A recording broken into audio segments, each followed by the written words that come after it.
or damaging life.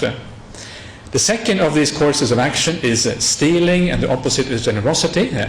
I'm not going to talk about that today because that's also a very big topic. The third one of the bodily actions is sexual misconduct.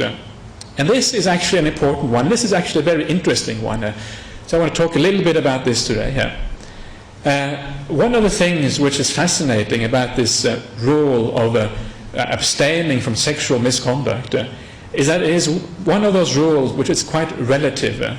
It depends on what sort of society you live in, how this rule should be applied.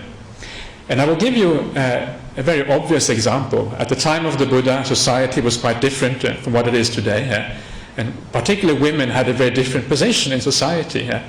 And that reflects itself in this particular rule of sexual misconduct.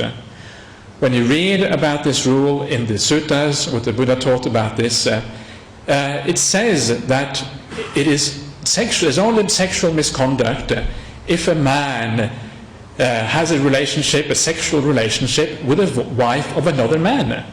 In other words, if he has a relationship with another woman who is not the wife of another man, but he is unfaithful to his own wife, that seems to have been no problem at the time of the Buddha.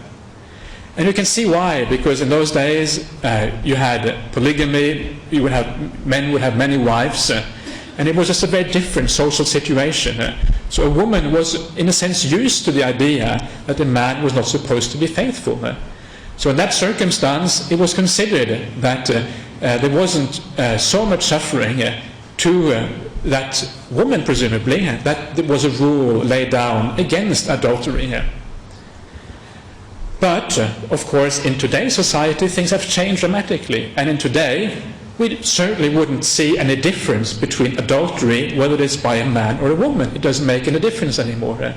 And today, the hurt both ways is basically the same. So for that reason, we go back to the basic principle we started off with the beginning. And we ask ourselves, is it going to hurt anybody? Is it going to hurt myself or somebody else? And we know straight away that because the hurt is basically the same, this rule applies in today's society in the same way for men and women. And adultery in any way comes under this rule.